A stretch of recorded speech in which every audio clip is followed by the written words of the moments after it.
9 news देख रहे हैं आप, आपके साथ मैं हूं किरण यादव। आज बात करेंगे कांग्रेस अध्यक्ष पद को लेकर। देखिए, कांग्रेस में लगातार अंदरूनी कलह चल रही है और लगातार तमाम बड़े चेहरे हैं वो इस्तीफा देते जा रहे हैं। अगर हम बात करें गुलाम नबी आजाद की, तो गुलाम नबी आजाद की तरफ से भी इस्तीफा दिया गया। 5 पन्नों का उन्होंने इस्तीफा दिया है और उन्होंने अपने इस्तीफे में राहुल गांधी पर कटाक्ष किए हैं। तो आज इसी मुद्दे पर हम बात करेंगे और इस मुद्दे पर मेरे साथ बातचीत करने के लिए मेरे सहयोगी आसिफ जुड़े हुए हैं। आसिफ, आपका बहुत बहुत स्वागत है। जी शुक्रिया।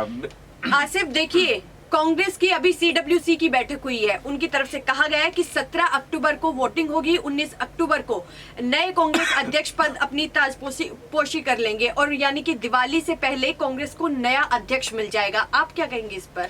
देखिए, बिल्कुल सही कह रही हैं किरण जी। अगर आप जैसे ही अध्यक्ष पद और खास करके गुलाम नबी आजादों का जिक्र करें, अभी तो जो इस तरीके से उन्हें 5 पन्नों का अपना खत लिखा है उसमें उन्होंने खुलकर बता दिया कि भाई हमें तकलीफ क्या थी। और उनका जो अगर मेन बात निकाला जाए 5 पन्नों के 5 लाइनों को, तो हमें समझ में आएगा कि साफ शब्दों में कह रहे हैं कि जब अपने ही जाने पे मजबूर कर दे, जब अपने ही पार्टी छोड़ने पे मजबूर कर दे, तो लोग क्या तो करना ही पड़ेगा। इसका मतलब ये हुआ कि वो ये कहना चाहते हैं कि भाई हमने इस्तीफा दिया नहीं है, हमें इस्तीफा दिलवाया गया है। उन्होंने ये भी कहा कि जब अपने ही हमें छोड़ने पे मजबूर कर दिए, इट मीन्स वो ये कह रहे हैं कि सोनिया गांधी, राहुल गांधी ने हमें छोड़ने पे मजबूर किया, हमें जो है हमारी वैल्यू को खत्म किया, हमारा जो वजूद था उसको खत्म किया।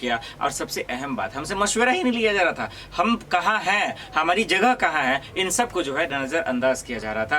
तो लाजमी आप बिल्कुल सही कह रही हैं कि उनका इस्तीफा हुआ। हाँ, एक चीज जरूर है कि पहले से अंतरकलह तो थी, उसके बाद से और भी कांग्रेस में अंतरकलह हो गई है, क्योंकि गुलाम नबी आजाद के जाने के बाद उनके समर्थन में लगभग 42 नेता इस्तीफा दे दिए। सोचिए, एक झटका पे और तगड़ा झटका। इतना ही नहीं, एक और पंजाब के दिग्गज नेता है मनीष तिवारी, जो बीजेपी कांग्रेस के सांसद भी हैं, वो भी अब उनके समर्थन में आ गए। अब वो कब इस्तीफा दे दें कोई नहीं जानेगा। देखिए, आज राहुल गांधी जब से जिम्मेदारियों को संभाल रहे हैं, तब से एक से बढ़कर एक दिग्गज जो है वो साथ छोड़ सके हैं उसका। चाहे वो पंजाब के पूर्व मुख्यमंत्री कैप्टन अमरिंदर हो, सुनील जाखड़ हो, हार्दिक पटेल हो, ज्योतिरादित्य सिंधिया हो, जितिन प्रसाद हो, ये तमाम फहरिस्त है जो सिर्फ और सिर्फ राहुल गांधी की वजह से उन्होंने इस्तीफा दिया। आज राहुल गांधी कांग्रेस के लिए मुसीबत बन गए हैं, इस बात का उन्हें एहसास करना होगा। और यही हालात अगर बने रहेंगे तो कांग्रेस का बेड़ा गर्क हो जाएगा और बद से बदतर हाल हो जाएगा। किरण जी, देखिए, गुलाम नबी आजाद ने जैसे ही इस्तीफा दिया, वैसे ही जो कांग्रेस के बड़े नेता हैं उनकी तरफ से आरोप लगाए जा रहे हैं गुलाम नबी आजाद पर, और उनकी तरफ से कटाक्ष भी किए जा रहे हैं कि वो प्रधानमंत्री नरेंद्र मोदी के आंसुओं का एहसान उतार रहे हैं, और उनकी तरफ से लगातार ऐसे तमाम आरोप है जो उनकी तरफ से लगाए जा रहे हैं। देखिए आसिफ, जो गुलाम नबी आजाद ने इतने सारे साल कांग्रेस को दिए हैं और वो अब आरोप लगा रहे हैं, आरोप प्रत्यारोप लगाए जा रहे हैं, तो ऐसे में तो उनके जो इतने सालों का काम उन्होंने किया उन पर तो एक तरह से पानी फेर दिया ना उन्होंने। बिल्कुल। देखिए, इसमें कोई शक नहीं है, पानी तो फिर ही गया है। लेकिन एक चीज हमें यहाँ पे किरण जी ये भी याद रखना चाहिए कि देखिए, गुलाम नबी आजाद ने इस्तीफा तो दे दिया और उन्होंने जिस चीज का रीजन बताया है वो दरअसल ठीक है, वो अपनी जगह ठीक है, उनको लगा उन्होंने साथ छोड़ दिया। लेकिन कांग्रेस ने भी तो उन्हें दिया ना, 50 सालों में राज्यसभा भेजा, 50 साल तक साथ रहे, लगभग राज्यसभा भेजा, मंत्री बनाया, तो उन कांग्रेस के बारे में भी उन्हें सोचना चाहिए कि देखिए जगह तो वो बहुत सारे ऐसे नेताओं को देते हैं, लेकिन ऐसा है ना कि उनकी तरफ से इतना, मतलब अभी तक बहुत सारे लोगों ने उनका साथ छोड़ दिया, लेकिन गुलाम नबी आजाद तो ऐसा है कि राजीव गांधी और उनके मतलब बहुत समय से उनके साथ है, लेकिन फिर भी ऐसा है कि उनके ऊपर अब आरोप लगाए जा रहे हैं। तब वो कांग्रेस में थे, तब तो उन पर कोई आरोप नहीं लगाए जा रहे थे, लेकिन अब ऐसे में कहा जा रहा है कि वो प्रधानमंत्री नरेंद्र मोदी के आंसुओं का कर्ज उतार रहे हैं, तो ऐसा कहना शायद ठीक नहीं है उनके लिए। नहीं, देखिए, बिल्कुल ये मसला नहीं है। मसला ये है कि आप कांग्रेस को किस हालात में छोड़ के गए हैं, आप कांग्रेस को जो छोड़ के गए हैं, रीजन आप क्या बता रहे हैं। आप देखिए, राहुल गांधी आज भी आपके सामने में बच्चा है और उस बचकाना का बहाना दे रहे हैं। भाई, आप तो एक जिम्मेदार नागरिक हैं, आप जिम्मेदार नेता हैं, तजुर्बेकार नेता हैं, आप समझदार हैं। आप जैसे नेताओं की आज कांग्रेस पार्टी में जरूरत है। और आप गए किस लिए, आप नाराज किस लिए हैं? क्योंकि आपको राज्यसभा नहीं भेजा गया। क्या आपको कुर्सी की मलाई नहीं मिलेगी तो क्या आप पार्टी छोड़ देंगे? इसका मतलब तो यही समझ में आया ना कि नेता पार्टी के साथ सिर्फ इसलिए क्योंकि सत्ता की मलाई खा सके। तो देखिए, मैं साथ नहीं हूं। दूसरी बात, आप तारीफ किसके कर रहे हैं? बीजेपी की तारीफ कर रहे हैं। आप तारीफ किसके कर रहे हैं? आप देश के प्रधानमंत्री नरेंद्र मोदी की तारीफ कर रहे हैं। इसका मतलब ये हुआ कि फिर विपक्ष किस काम का? जब विपक्ष जो में रहकर आप अगर बीजेपी का साथ देंगे, उन्होंने तारीफ नहीं की, तारीफ की है मैम, उनका वीडियो आया।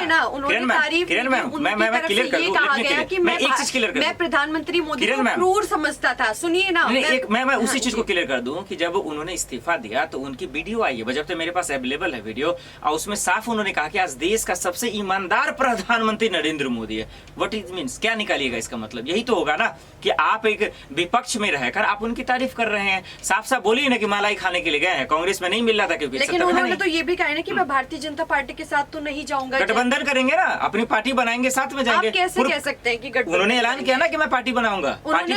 उन्होंने ऐलान किया है कि मैं अपनी नई पार्टी बनाऊंगा, वो आम लोगों की पार्टी होगी, लेकिन उन्होंने ये तो ऐलान नहीं किया ना कि वो भारतीय जनता पार्टी के साथ गठबंधन करेंगे। चलिए एक एग्जांपल समझते हैं। पंजाब के पूर्व मुख्यमंत्री कैप्टन अमरिंदर भी इसी वक्त 2022 में पंजाब में चुनाव होने वाले थे, जो आम आदमी पार्टी की सरकार बनी, उससे पहले उन्होंने इस्तीफा दे दिया। उन्होंने भी यही कहा कि हम पहले बीजेपी में शामिल होंगे, अमित शाह जी से मुलाकात करते हैं, पीएम मोदी से मुलाकात करते हैं और उसके बाद कहते हैं हम पार्टी का ऐलान करेंगे, और पार्टी का ऐलान करते हैं और उसके बाद जो है बीजेपी का समर्थन करते हैं। तो बात तो एक ही हुआ ना, कान इधर से पकड़िए या घुमा कर आप पकड़िए, बतवा तो एक ही है। जम्मू कश्मीर में बीजेपी के लिए मुसीबतें बन रही थी और उसी का रास्ता को आसान करने के लिए वो अपनी पार्टी का ऐलान करेंगे और बीजेपी से गठबंधन कर लेंगे। तो अब आपको क्या लगता है कि अब गुलाम नबी आजाद जो जम्मू कश्मीर में कांग्रेस का जितना भी अस्तित्व था, एग्जिस्टेंस है, तो उन्हें अब खत्म कर देंगे? बिल्कुल एग्जैक्टली, बहुत बड़ी राहत होगी। देखिए आज देश के प्रधानमंत्री नरेंद्र मोदी जो कह रहे थे, अमित शाह जी जो कह रहे थे, जो उनकी मंशा थी कि जम्मू कश्मीर में आतंकवादी हमला नहीं होंगे, उन्होंने कहा धारा 370 हटने के बाद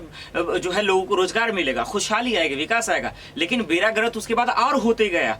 देख रहे हैं आप क्या चीज हुआ, किस तरीके से जो हमारे नौजवान मारे जा रहे थे, शहीद हो रहे थे, लेकिन जब काबू नहीं पाया गया तो आज देखिए गुलाम नबी आजाद जैसे नेताओं को खड़ा किया गया। पर्दे के पीछे यही खेल है। अगर वो देखिए, मेरे एक सवाल का जवाब दीजिए, अगर जो है गुलाम नबी जैसे आजाद नेताओं में दम है या बीजेपी में, कि आप वही नेता है जो कांग्रेस में रहकर बीजेपी को गाली देते थे।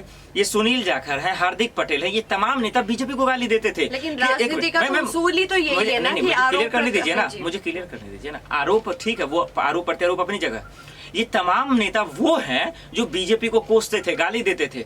अब मुझे सिर्फ एक सवाल चाहिए, इतना बुरा है बीजेपी, इतनी खराब है और आज अंतर कलह है कांग्रेस में, तो ठीक है आप उससे नाराजगी हो सकती है, पार्टी छोड़कर आप अपनी पार्टी बना सकते हैं, लेकिन आप उस पार्टी में जा कैसे सकते हैं जो आपको कह रहे हैं कि देश को बर्बाद कर रहे हैं, जो आप कह रहे हैं कि देश के लिए खतरनाक है, नर्क में भेज सकता है? इसका मतलब तो आपसे बड़ा ही नर्क कोई नहीं होगा, आपसे बड़ा ही बेवकूफ कोई नहीं होगा। गुलाम नबी आजाद की तरफ से ये भी कहा गया है कि अभी मेरे ऊपर जो आरोप लग रहे हैं कि मैं बीजेपी के साथ मिला हुआ हूं, तो उन्होंने इस चीज को लेकर राहुल गांधी पर भी कटाक्ष किया। उन्होंने कहा कि तब संसद में वो बीजेपी के खिलाफ इतने सारे बयान देते थे और उसके बाद जब संसद खत्म होती तब वो प्रधानमंत्री नरेंद्र मोदी को गले लगाते। तो इसका क्या मतलब निकाला जाए? उनकी तरफ से ये बयान दिया गया है, तो इस पर आप क्या कहेंगे? टाइम हो गया। बिल्कुल, देखिए इसमें कोई शक नहीं है। क्या कहा उन्होंने? देखिए दरअसल राहुल गांधी को इसलिए निशाना बना रहे हैं, ये जितने भी नेता इस्तीफा देकर बीजेपी में जा रहे हैं, ये दरअसल क्योंकि देखिए आज मोदी जी के लिए मुसीबत बन गई है, क्योंकि अब उनका चेहरा सबके सामने अच्छा नहीं लग रहा है। झूठ पे झूठ, जुमलेबाजी बार बार, लोग कितना बर्दाश्त करेंगे? तो राहुल गांधी की छवि को खराब करना है। जब एक दिन सड़कों पे आ गए दिल्ली में तो सबकी हवा निकल गई, देख लिया आपने किस तरह से प्रोटेस्ट हुआ। तो दरअसल कोड इसलिए कर रहे हैं ताकि राहुल गांधी की छवि को खराब किया जाए, ताकि उनकी बचकाना हरकतें सामने आए और ताकि लोग लगे भाई ये तो पीएम पद के लिए जो है दावेदारी नहीं। यही खेल है गुलाम नबी आजाद का, लेकिन ये खेल आपका नहीं चलने वाला है। देखिए गुलाम नबी आजाद पर, जिस पर उस बड़े चेहरे पर कांग्रेस लगातार आरोप लगाती थी कि वो जमीन के से जुड़े लोगों से बातचीत नहीं करते और उनकी इतनी कोई एग्जिस्टेंस नहीं है, लेकिन उन्हीं गुलाम नबी आजाद ने साल 2002 में पीडीपी के साथ अपना गठबंधन करके और उन्हीं के समर्थन, उन्हीं के नेतृत्व में कांग्रेस ने अपना चुनाव लड़ा था और पीडीपी के साथ गठबंधन करके वो सत्ता में आई थी और उसके बाद नेशनल कॉन्फ्रेंस के साथ गठबंधन करके सत्ता में आई थी। तो ऐसे में अब गुलाम नबी आजाद ने कांग्रेस से इस्तीफा दे दिया है और उनकी तरफ से साफ कहा गया है कि मैं अपनी एक अलग से पार्टी बनाऊंगा। लेकिन ये आने वाले समय में देखना दिलचस्प होगा कि क्या गुलाम नबी आजाद भारतीय जनता पार्टी के साथ अपना गठबंधन करेंगे कि या फिर Ghulam Nabi Azad one man army के तौर पर अपना चुनाव लड़ेंगे। तो ये आने वाले समय में देखना दिलचस्प होगा। कि आज के लिए आज से बहुत बहुत शुक्रिया तमाम सवालों के जवाब देने के लिए। आज के इस खास कार्यक्रम में बस इतना ही, लेकिन देश और दुनिया से जुड़ी तमाम खबरों के लिए देखते रहिए नेक्स्ट टाइम न्यूज।